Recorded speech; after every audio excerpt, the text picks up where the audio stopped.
Oi gente, desculpem a voz, mas estou aqui novamente no canal trazendo para vocês hoje um assunto sobre neutrofilia e neutropenia, quais os possíveis diagnósticos que a gente pode interpretar no exame.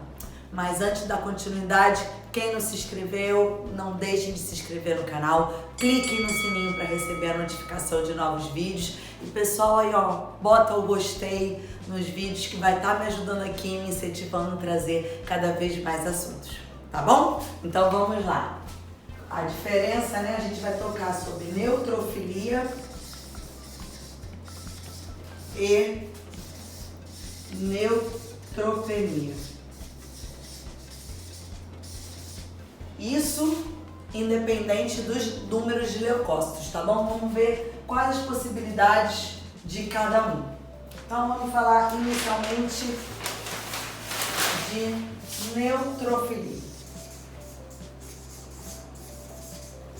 Quem é estudante de veterinária, só para relembrar, neutrofilia é o aumento de granulócitos, células brancas, leucócitos, glóbulos brancos, que vão estar aumentados muitas vezes na circulação. Quando a gente pensa nisso, a gente pensa na maioria das vezes em quadros inflamatórios e infecciosos.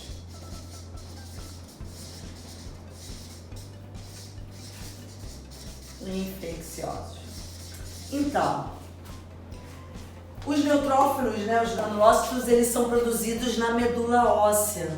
Então, eles são a grande maioria dos glóbulos brancos circulantes pertence aos granulócitos e aos monócitos. Então, a gente está falando dos granulócitos.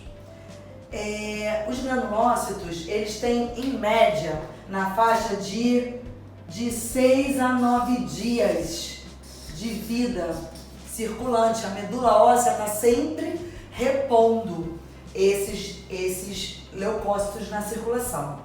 Se de repente esse neutrófilo circulante for para tecidos, por diapedese, né, quando tem uma infecção, ele sai do vaso sanguíneo e vai para o tecido para combater determinado micro-organismo ou agente patógeno, ele aqui já no tecido, ele vai durar na faixa de 3 dias em média.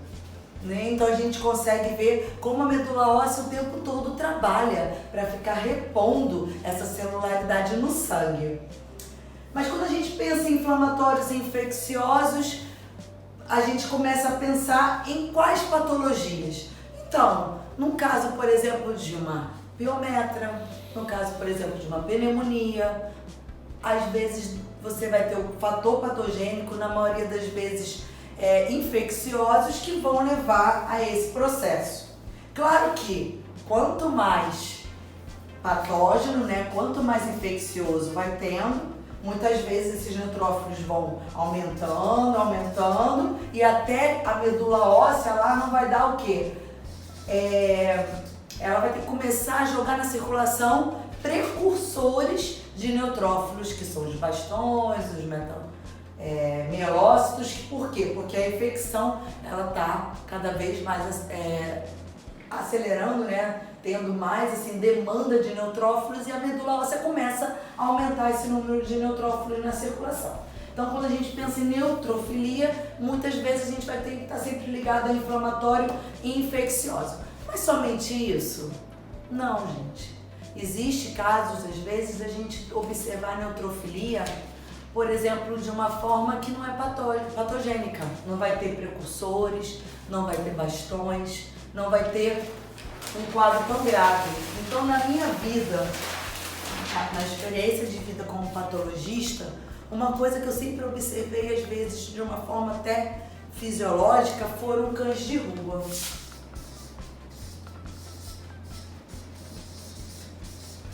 Muitas vezes esses animais chegavam logo depois, né, que o veterinário sempre fazia. Ah, doutor, eu resgatei esse animalzinho na rua, trouxe esse animal, vou fazer um hemograma. E às vezes o que aparecia? Às vezes tinha leucocitose, os leucócitos aumentados, mas muitas vezes eu observava neutrofilia e o animal estava bem. bem clinicamente.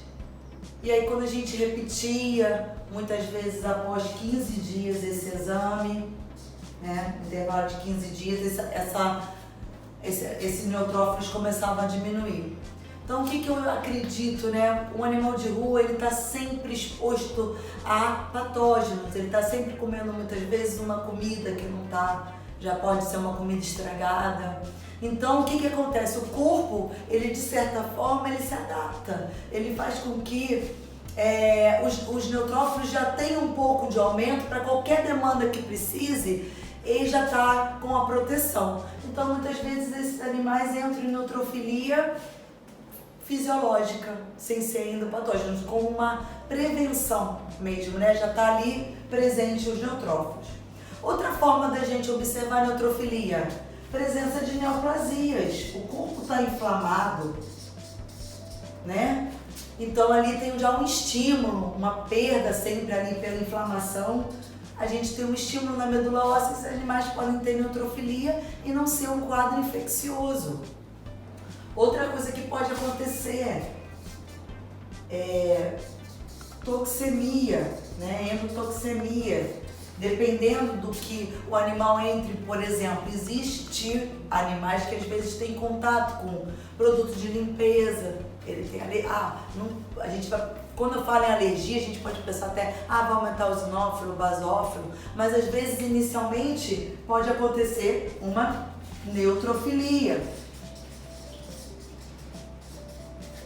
E depois as outras células vão fazer, porque assim, o neutrófilo, ele sempre vai ser o leucócito que tem maior demanda na circulação e que vai ter a primeira linha de combate. Então no corpo a gente já sabe que ele fica lá no vaso, né?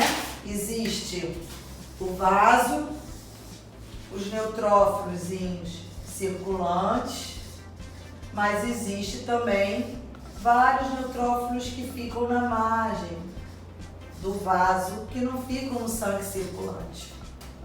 Então, qualquer estímulo que possa levar, muitas vezes esses neutrófilos marginais vão para a circulação mais rapidamente para poder chegar ao foco que está chamando atenção, ou infeccioso, ou toxêmico.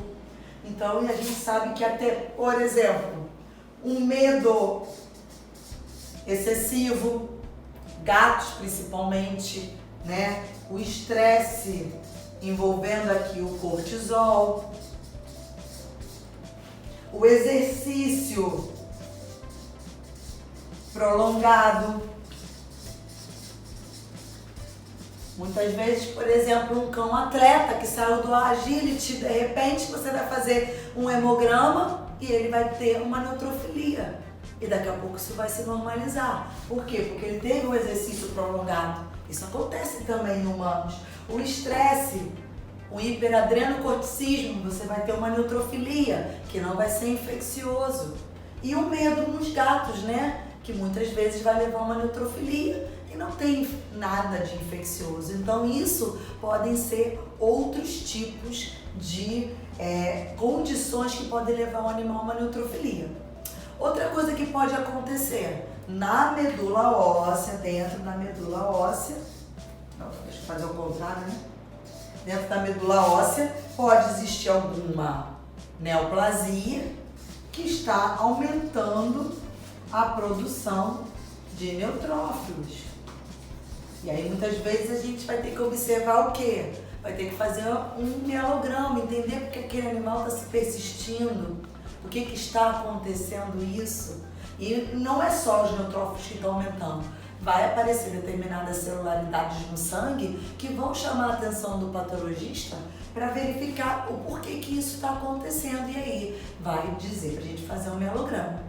Então, basicamente, quando a gente pensa em neutrofilia, ligada ou não a desvio, a gente tem que pensar sempre na primeira linha de defesa, né? Até uma viremia, muitas vezes aumenta os neutrófilos e depois vai se os leucócitos vão indo para os linfócitos. Por quê? Porque é a nossa primeira linha de defesa é a maioria que tem dos leucócitos na circulação, ok? Então agora vamos falar de neutropenia.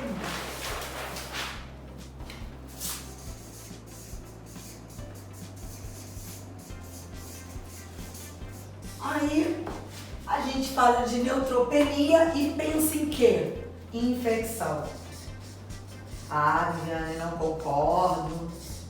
Não aceito isso. Você acabou de falar pra mim que neutrofilia tá ligada à infecção. Então, gente, duvido que com certeza, vocês na vida clínica de vocês já pegaram uma piometra, sem leucocitose, sem neutrofilia.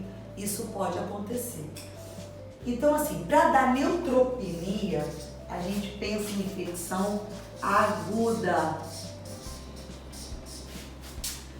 Houve uma penetração de um patógeno infeccioso, muitas vezes bactérias gram-negativas, né? Que vão, de certa forma, entrar no organismo e ela toma uma demanda muito forte, né? De todos os neutrófilos circulantes.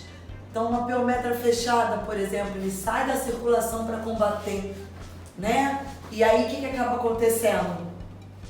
Essa infecção, ela leva tanto a um consumo tão grande de neutrófilos que a medula óssea, muitas vezes, para repor esses neutrófilos, ela leva de 3 a 5 dias.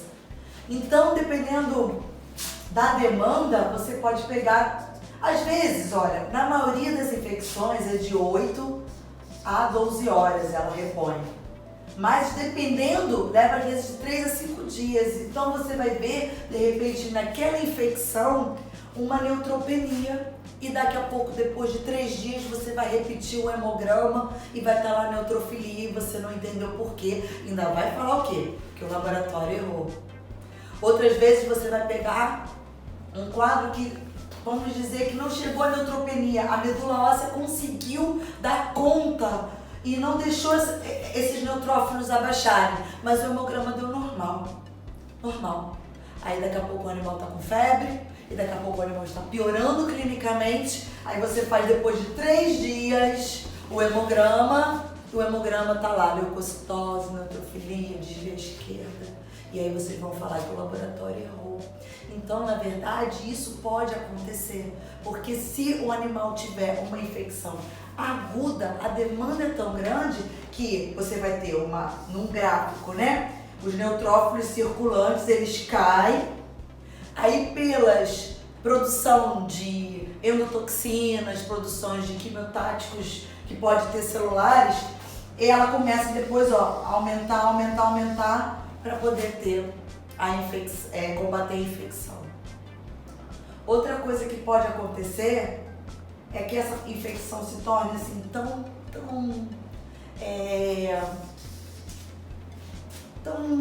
crônica que a medula óssea ela começa a ter desgaste e ela não consegue mais repor a necessidade que deveria ter.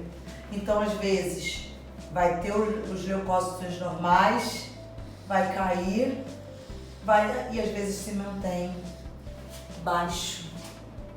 E aí a gente pode falar que essa medula óssea, como entre aspas, estivesse cansada, ela não está conseguindo repor. E o prognóstico para essa infecção se torna ruim, tá bom? Então, assim, mesmo tendo neutropenia, a gente também não pode descartar, dependendo. Por isso que eu falo o tempo todo aqui no canal, em vários vídeos, a clínica é soberana. Sempre será soberana. E muitas vezes é a necessidade de exames sequenciais. Não existe isso, um hemograma de estudo pra gente. Nós estamos com pacientes críticos, então a gente tem que fazer, de repente, uma sequência de exames para poder chegar e fechar adequadamente um quadro. Então, discutido isso, outras formas que podem levar à neutropenia.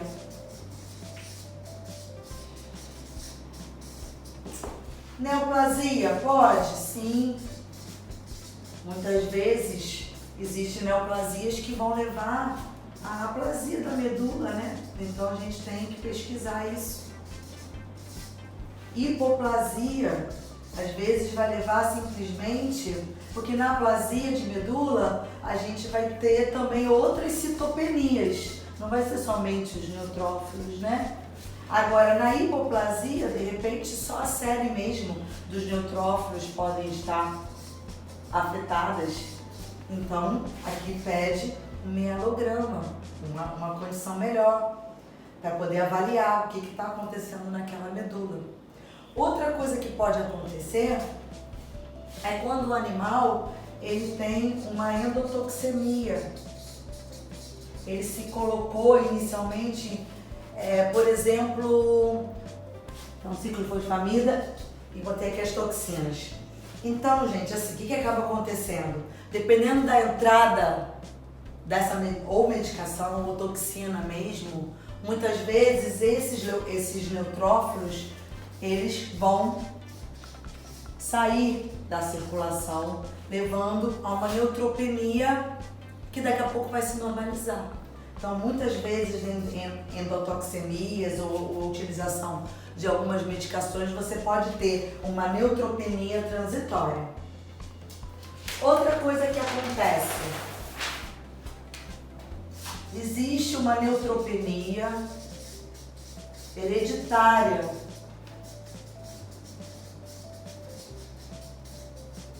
E ela é cíclica, que acomete muito os coles cinzentos, né? Então eles entram em neutropenias em ciclos. Como a medula, ela produz, daqui a pouco entra, daqui a pouco produz, isso pode acontecer de uma forma genética. Isso acontece muito também em gatos positivos para FeLV. Essa neutropenia cíclica. E saindo da neutropenia cíclica, outra patologia que a gente pode também estar presente na neutropenia são patologias autoimunes. Que é um pouco mais raro, a gente observa muitas patologias autoimunes relacionadas a eritrócitos, mas elas também podem acometer os neutrófilos e levar à presença também de uma neutropenia persistente, né? E aí seria um caso autoimune.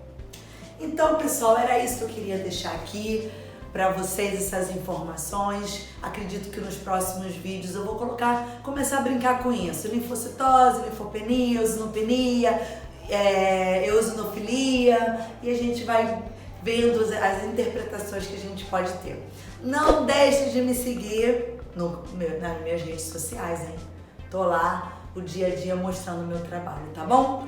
E novamente assim, gente, me desculpa a ausência daqui no canal, fiquei 2 semanas sem vir, mas é porque a demanda de trabalho fora ser muito grande.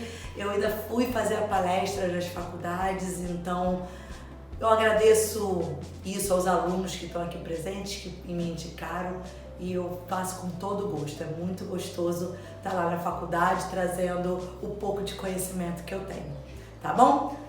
Um beijo para todos, não deixe, minha curtida, hein? Um grande beijo e até a próxima.